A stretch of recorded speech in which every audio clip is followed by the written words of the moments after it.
I want to discuss how mindfulness can transform your workday. To start, what is mindfulness? You may have a vision of a monk sitting in a cave for hours on end, and that is not practical for most of us who live in this busy 24/7 world. And so when we think about mindfulness, we can absolutely incorporate it into our lives. We don't need to go sit in a cave. Getting back to what is mindfulness? Since the 1970s, Jon Kabat-Zinn has really been promoting mindful-based stress reduction to help people, especially deal with pain. What Jon Kabat-Zinn says is this: mindfulness is the gateway into the full dimensionality into being human. Isn't that a beautiful definition? And to me, what that means is when we're mindful, we can really experience the richness of our inner world, and we also can experience the vastness of the universe. Mindfulness can also be described as this moment-by-moment awareness of our actions, our behaviors, our thoughts, and our surroundings.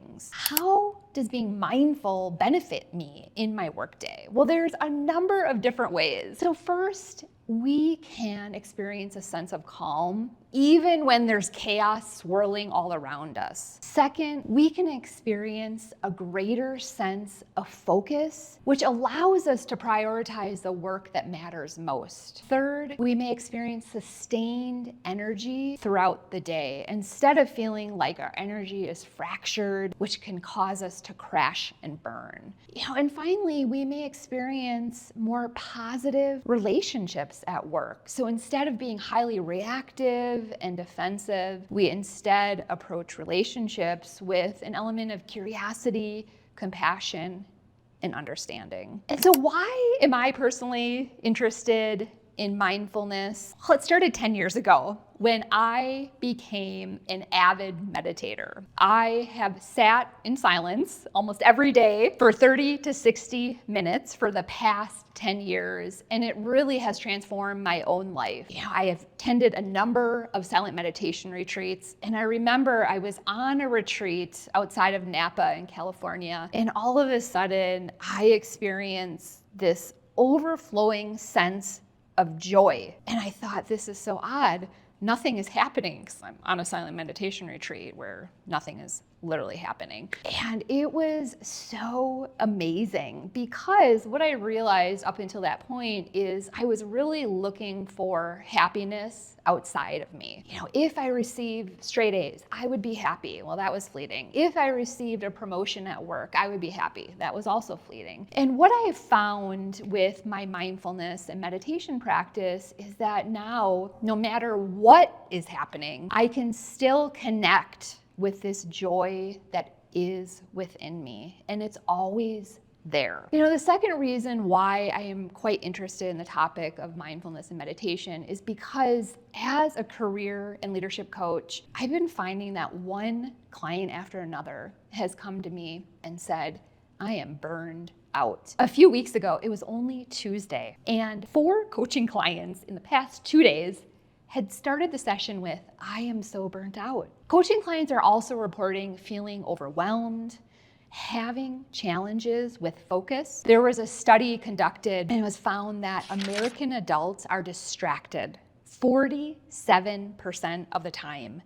Think about you're missing out on almost half of your everyday life, and your mind is this ping pong ball. And I've also found too that coaching clients are coming to me because they have achieved this tremendous level of success.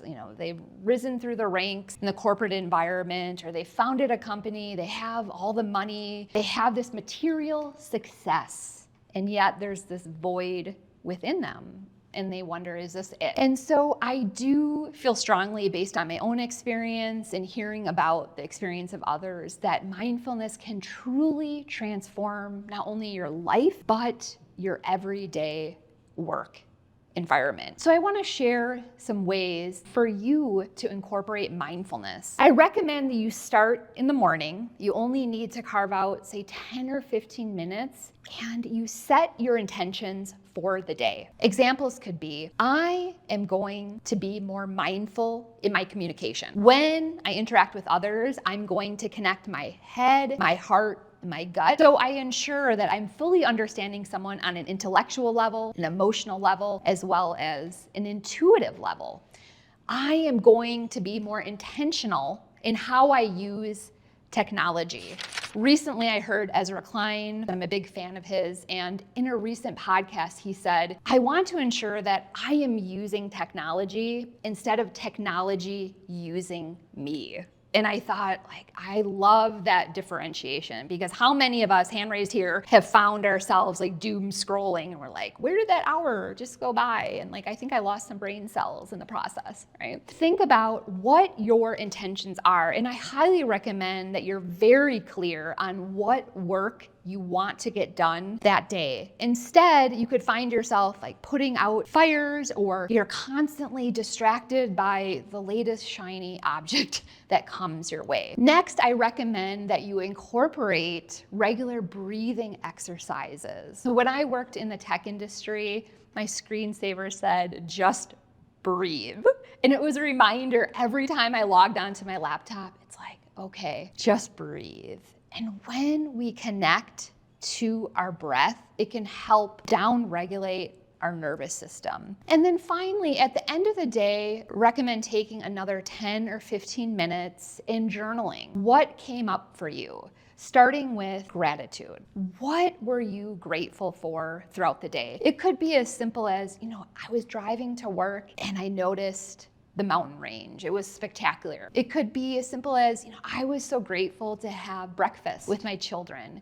They were laughing and making jokes, and it was a reminder to be present for them. Or I was so grateful that I had a positive meeting with my challenging boss. Next, I recommend reflecting on, when were you triggered? And this is really important to better understand kind of your internal workings and why certain people and situations cause you to be triggered. Is there a certain situation where you find yourself quite impatient? And then I also recommend you consider, how were your energy levels throughout the day? Did you find at 2 o'clock, you crashed and burned? And then you wanted that venti latte extra whip, extra shot to give you the boost, and then a few hours later you crashed and burned again. You want to be very aware of what you need personally in order to thrive at work. And this only comes about when we are mindful. And so when you think about being mindful, again, it doesn't mean you spend hours meditating, because we don't have hours for most of us, but it means taking 20 or 30 minutes out of your day to really be clear on, how am I feeling? What am I doing? How am I reacting? And more importantly, how do I want to be living my life? You don't want to go through 40, 50, 60 years of your life and think, I spent half of my life not even aware. I was on autopilot. And this is where I am. And I don't think this is where I want to be. So the recommendation here is to start small.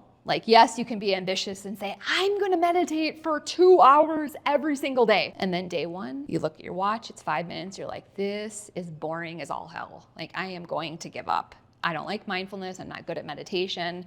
Right? We instead want to set kind of smaller goals for ourselves. 5 minutes of meditation, potentially 3 times a day. Or it could be 5 minutes, could be 3 times a week. Or I'm gonna commit to every morning, Monday through Friday, setting these intentions. And I highly recommend that you don't give up for at least 30 days. And notice how you felt when you first started your mindfulness exercises, and then how you felt at the end of 30 days. It's really important too to incorporate mindfulness techniques that work for you, considering what is happening in your personal life, in your professional life. So I want to thank everyone for watching. If you found this video helpful, please feel free to like and subscribe. And if you're interested in working with me one-on-one to develop a personalized mindfulness plan, please feel free to reach out. It would be great to hear from you.